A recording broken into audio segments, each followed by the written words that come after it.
आगाज अच्छा तो अंजाम अच्छा। पहली गेंद पर छक्का के पत्तों की तरह मुश्किल ही नहीं नामुमकिन नजर आता है।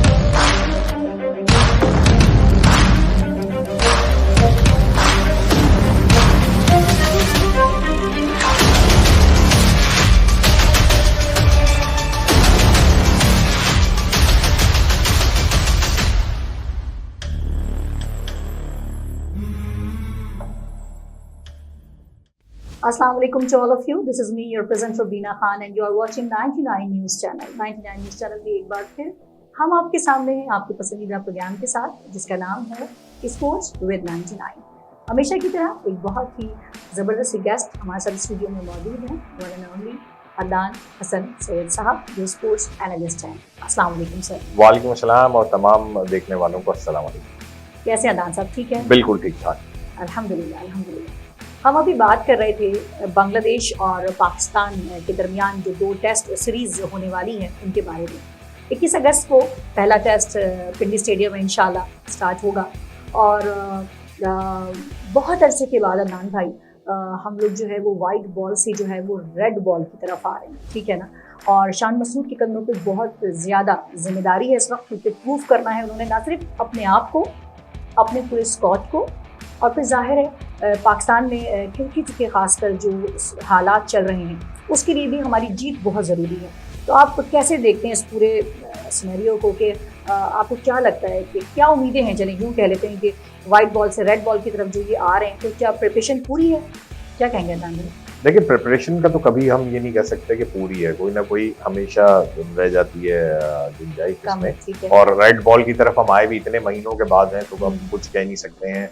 जो डोमेस्टिक सीजन था पाकिस्तान का वो भी खत्म हुए हुए काफी टाइम हो चुका है, अब तो नया सीजन शुरू होने वाला है, तो तैयारियों के बारे में तो हम कह नहीं सकते हैं। जो थोड़ा बहुत पाकिस्तान से बाहर लीग्स में या काउंटी में या फ्रेंचाइजेस में खेल रहे होते हैं खिलाड़ी, उसके बाद वो आके किस तरह से अपने आप को अडॉप्ट करते हैं लोकल कंडीशन से दोबारा, ये भी मतलब हमेशा सवालिया निशान रहता है।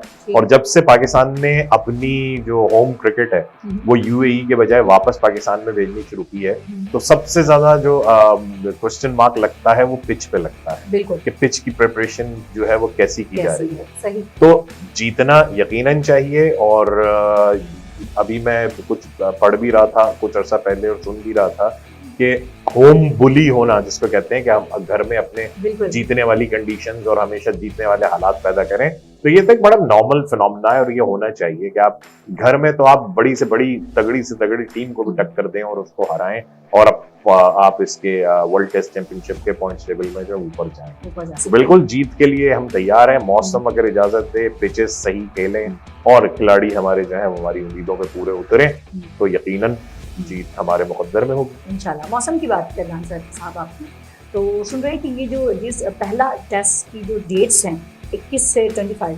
इसमें बारिश की बहुत स्ट्रॉन्ग जो है वो पेशन गोई है।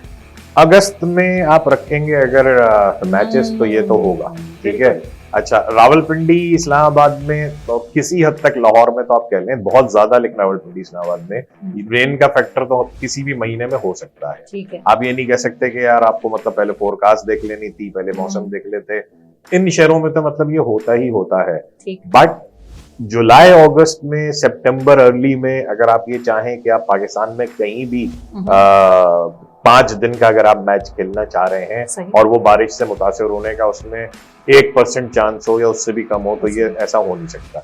बारिश तो आएगी और आपको मतलब मुतासिर करेगी। अभी भी रावलपिंडी में बारिश हो रही है और 5 दिन जो है पहले टेस्ट मैच के वो मौसम से जरूर होने का ना हो, क्योंकि हम जो क्रिकेट के जो दीवाने हैं ना वो देखना चाहते हैं और जीत वाला और फिर होम ग्राउंड का भी अपने एक अलग मजा होता है। अच्छा अदनान साहब, अभी हमने वाइट बॉल से रेड बॉल पे हम आए, बात की बड़े अरसे बाद आए, तो जाहिर है थोड़ा सा कॉन्फिडेंस शेक तो होगा, जाहिर करें या ना करें, एक नेचुरल चीज़ है। अच्छा पहला जो टेस्ट मैच है पिंडी में, ये पूरा बेस कर रहे हैं फास्ट बॉलर पे, पूरा रिलाय कर रहे हैं फास्ट बॉलर्स पे।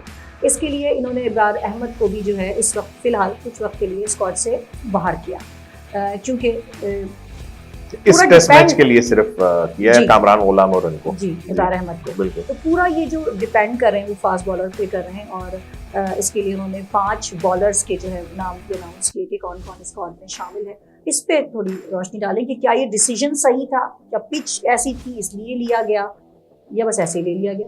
देखिए ऐसे भी जाता है ना, मुझे पिच का तो सवाल जो है एक बहुत ही बड़ा मुअम्मा होता है और अक्सर वक्त तो होता है कि पिच के मुआयने के बाद और टॉस के बाद तक वो हल नहीं होता। Exactly. और मैच का आखिरी दिन हो जाता है, हम सोचते रह जाते हैं कि यार ये क्या पिच क्या थी। ठीक है। Exactly. अच्छा, अब अगर आप ये समझते हैं कि अच्छा जी बारिश वाले हालात हैं और बॉल स्विंग होगी, किसी भी तरीके से स्पिनर को मदद नहीं मिलेगी, कुछ कहा नहीं जा सकता है कि आपके लेट से कि आपकी बैटिंग जो है वो पहले आ गई और जो आप एक वो पेस बॉलिंग कंडीशन से फायदा उठा के और बैटिंग टीम को कोलैप्स करने वाली एक आप स्ट्रैटेजी पे जा रहे हैं, तो वो बैटिंग टीम आप खुद भी हो सकते हैं। सही। क्योंकि आप भी पेस को, और पेस में मैं ये नहीं कह रहा कि दुनिया के कोई बहुत ही मास्टर किस्म के फास्ट बॉलर्स को, ऑस्ट्रेलिया के फास्ट बॉलर्स को या साउथ अफ्रीका के, इंग्लैंड के फास्ट बॉलर्स को, आप छोटी टीमों के अननोन फास्ट बॉलर के सामने भी कोलैप्स कर जाते हैं। बिल्कुल अगर ऐसा हो गया और उसके बाद फिर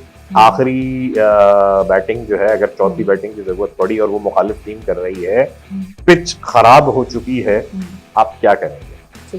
ठीक है, स्पिनर तो आपके पास होना चाहिए। आप किसको लेके जा रहे हैं? सऊद शकील स्पिन करेंगे या सलमान अली आगा जो है वो स्पिन करेंगे? मुझे नहीं पता कि ये लोग जो हैं ये सपोर्टिंग बॉलर्स तो हैं, ठीक है, हो सकता है कि पार्टनरशिप ब्रेकर्स भी हों। क्या ये मैच विनिंग बॉलर्स हैं या स्पिनर्स हैं? ऐसे में अबरार को, जो वैसे ही जिनका कॉन्फिडेंस जो है वो इतना लो है, उनको सिलेक्ट करके खिलाया नहीं जाता। ऑस्ट्रेलिया गए, इनफिट हो गए। इसके बाद टूर्नामेंट्स में इसमें व्हाइट बॉल में जो है वो शादाब खान उस जगह पे ऐसे बैठे हुए हैं बिल्कुल कि हटेंगे नहीं। हाँ, तो जब तक बाबर आजम कप्तान है जब तक तो मतलब ऐसा होना मुमकिन नहीं है। रेड बॉल जो है वो प्लेग्राउंड है अपना, और मतलब अबरार का शुमार मेरे ख्याल है उन खिलाड़ियों में होता है कि जिनको टेस्ट क्रिकेट देखना चाहती है इंटरनेशनली, मिस्ट्री स्पिनर है, ठीक है।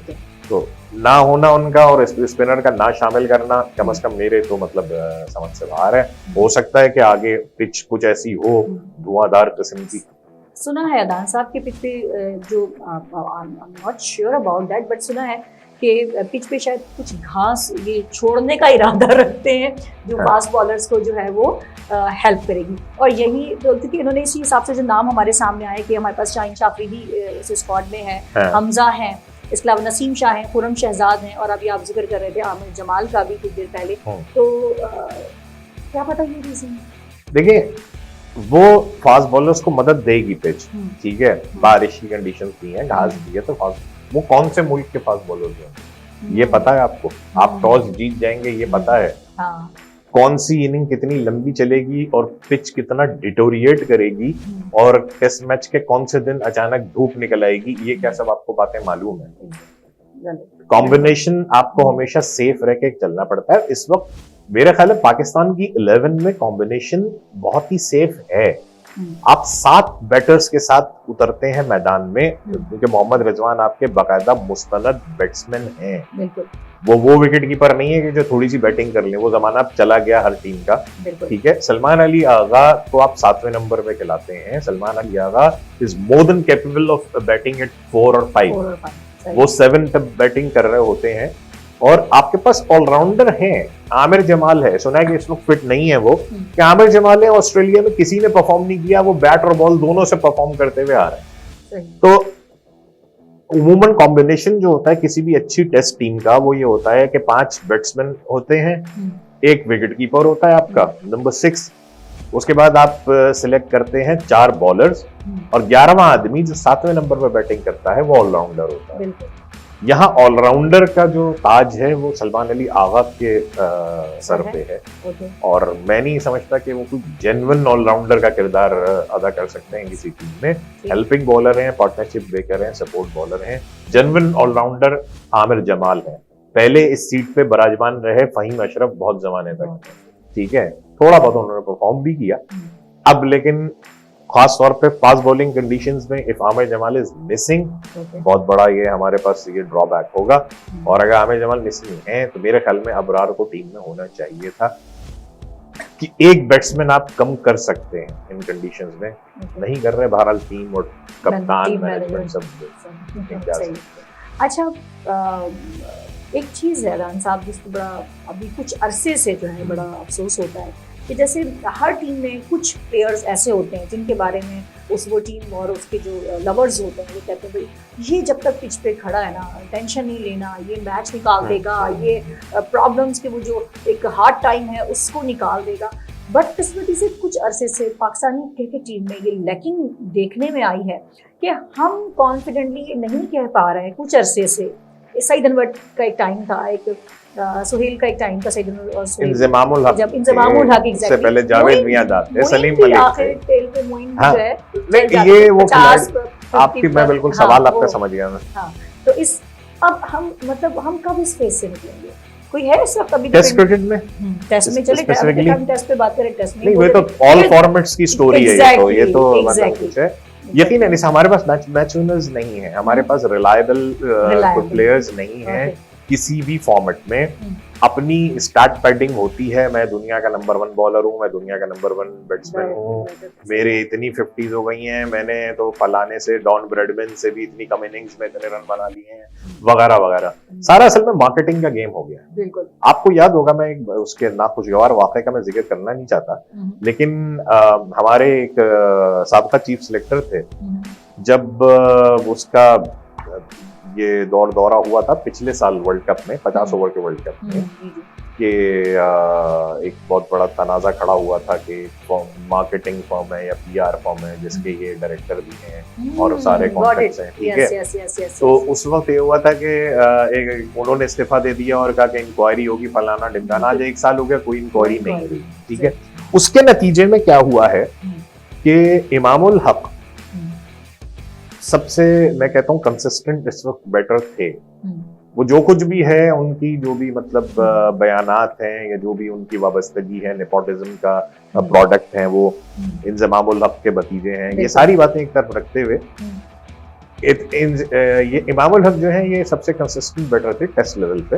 और 62 रन की इनिंग उन्होंने खेली थी ऑस्ट्रेलिया में पहले टेस्ट में। दूसरे टेस्ट में वो फेल हुए, लेकिन पास कौन हो रहा था वहां पे, ठीक है। बहुत अरसे से एक टेस्ट में फेल होने पे उन्हें ड्रॉप कर दिया गया। मुझे नहीं लगता कि उनका ड्रॉप होना जो है वो कोई परफॉर्मेंस के बेस पे, बेस कुछ और था। ओके, बेस कुछ और लगता है मुझे, क्योंकि वहां किसी ने परफॉर्म नहीं किया, ठीक है। एक आध इनिंग सलमान अली आगा, अब्दुल्ला शफीक और रिजवान ने खेल ली, शान मसूद ने 50 बना ली।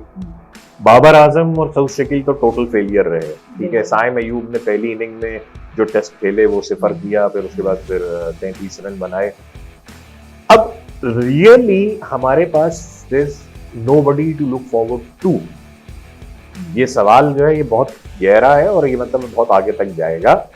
सेंसेशनल परफॉर्मेंस उस सीरीज में आमिर जमाल की रही है। अगर उन्होंने बॉलिंग में विकेटें नहीं ली तो उन्होंने 50 बनाई, 82 रन बनाए 8वें नंबर पे आके।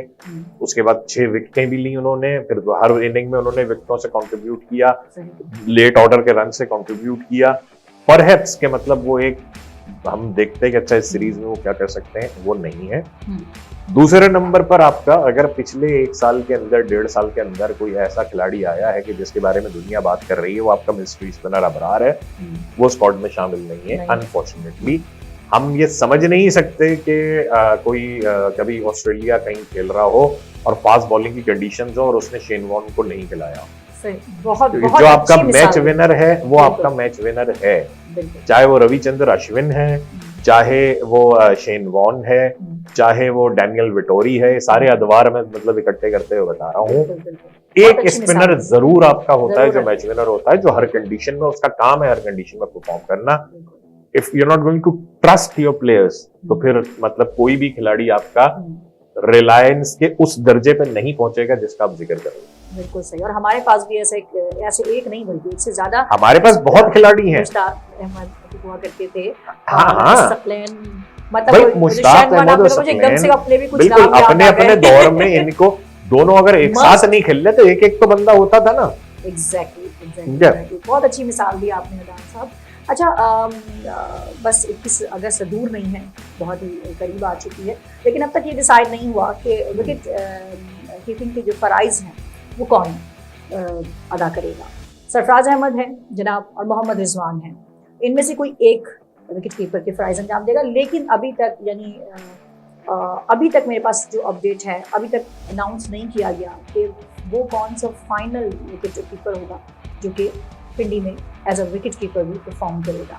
तो अजीब सी बात नहीं लगती। अच्छा, एक तरफ कहा जा रहा है कि पिच ऐसी तैयार कर रहे हैं, ओके, इसके लिए हमने ये वाले बॉलर सिलेक्ट किए हैं बिकॉज ऑफ द पिच, लेकिन विकेट कीपर अभी फाइनलाइज नहीं हुआ। ये कुछ अजीब सा मजाक का खेज बात नहीं है। नहीं, मजाक का खेज बात तो उस वक्त हो कि जब किसी और मुल्क में हो, हमारे लिए तो नॉर्मल है। बात ये है कि अभी मैंने इमामुल हक का जिक्र इसीलिए किया कि इमामुल हक का ओमिशन जो है उस टेस्ट स्क्वाड से, वो ये बात साबित कर रहा है कि खिचड़ी असल में कुछ और पक रही है।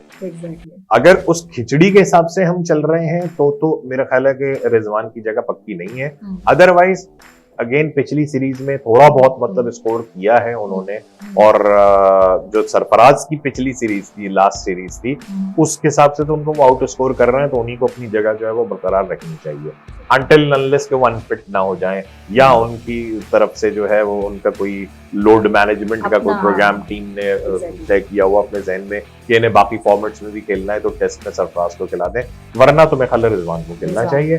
अच्छा, अनफिट जो है रिजवान वो होके भी नहीं होते हैं, वो तो सबसे बड़ी बात यह है, लंगड़ाते हुए भी वो खेल रहे होते हैं, और खैर ये तो लंबी बहस है। अच्छा, लास्ट क्वेश्चन अदान साहब, चैंपियंस ट्रॉफी 2025 बहुत ज्यादा दूर नहीं है, ठीक है, तैयारियां हो रही हैं, उन तैयारियों की वजह से बहुत सारी अजीब से जो है ऑर्डर पास भी किए जा रहे हैं। अभी हम ऑफ एयर जैसे बात कर रहे थे कुछ देर पहले कि जनाब फला मैच में जो है वो ऑडियंस नहीं होगा, ठीक है ना, नहीं, एक अपना कराची के टेस्ट में नहीं है। रीजन कुछ कहीं ना कहीं इसी से जाके लगता है। रीजन वही है कि स्टैंड्स में रेनोवेशन का काम हो रहा है चैंपियंस ट्रॉफी के लिए, तो खतरनाक भी है और एडमिनिस्ट्रेटिवली भी पॉसिबल नहीं है कि स्पेक्टेटर्स आए। स्पेक्टेटर्स वैसे ही टेस्ट मैच में नहीं आते हैं, तो इतना कोई मेरा ख्याल है ये बड़ा नुकसान नहीं है। लेकिन बहरहाल एक चीज को डिक्लेयर कर देना ये कि ये मैच बगैर स्पेक्टेटर्स के होगा, ये कोविड के अलावा और कोई इसकी मतलब मिसाल नहीं। अच्छा, वैसे पाकिस्तान में ही होगी ना चैंपियंस ट्रॉफी 2025? जिस हिसाब से मुखालफत आनी शुरू हुई है और भारत के साथ आवाज अफगानिस्तान ने भी मिला ली है कि सिक्योरिटी, मतलब अल्लाह देखें कौन सा दिन लाया है कि सिक्योरिटी के खदशात पे अफगानिस्तान आवाज उठा रहा है। ये वॉर जोन है जैसे पाकिस्तान जो है, खुदा ना खास्ता, ये दिन भी देखने थे। तो अगर तो अपनी ये जो कहना चाहिए डिप्लोमेसी है भारत की, अगर इसमें वो कामयाब हो जाता है, क्योंकि भारत अगर खुद सिर्फ ना आने का या ना खेलने का ही ऐलान कर दे तो समझ लीजिए कि जो कमर्शियल एस्पेक्ट है एक टूर्नामेंट का वो तो बिल्कुल डाउन हो ही जाएगा। तो अगर ये चला जाता है तो फिर आप समझ लीजिए कि पाकिस्तान में चैंपियंस ट्रॉफी का होना बहुत मुश्किल है।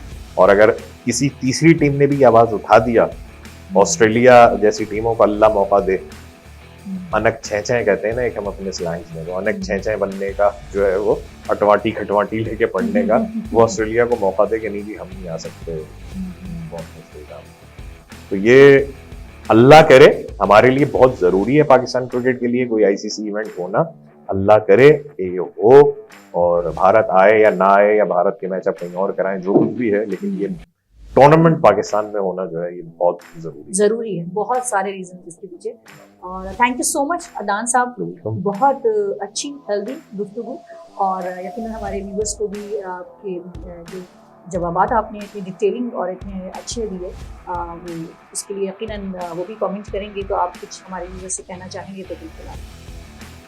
नहीं, जाहिर बात है कमेंट्स में जो वो कह रहे हैं, अगर हमने कोई बात ऐसी की है जो आप समझते हैं कि उसका कोई दूसरा पहलू निकल सकता है तो जरूर पॉइंट आउट करें कि ये बात ऐसे नहीं ऐसे है। और खास तौर पे जिस खिचड़ी का हमने जिक्र किया है वो जरा हमसे बताइएगा कि आप एग्री करते हैं कि नहीं करते, क्योंकि कुछ ये चेंजेस जो है ये खिचड़ी की वजह से होती हुई नजर आ रही हैं, और इसी वजह से ये जो सब ओहदे जो नए बटे हैं, कप्तान का तकर्रुर, नायब कप्तान का तकर्रुर, ये सब मुझे कुछ उसका लगता है सारा कुछ है दाल में कुछ काला या पूरी दाल। अगर एग्री करते हैं कमेंट्स में जरूर बताइए, नहीं करते तो भी बताइए। Thank you so much Adnan साहब, बहुत शुक्रिया। तुंदिए बादे मुखालिफ से ना घबरा ए उकाब, तुंदिए बादे मुखालिफ से ना घबरा ए उकाब, ये तो चलती है तुझे ऊंचा उड़ाने के लिए। अब तक के लिए बस इतना ही। कमेंट ज़रूर कीजिएगा जैसे कि अदनान साहब ने कहा, और चैनल को सब्सक्राइब करना बिल्कुल भी ना भूलिएगा। दीना खान की तरफ से अल्लाह हाफ़िज़।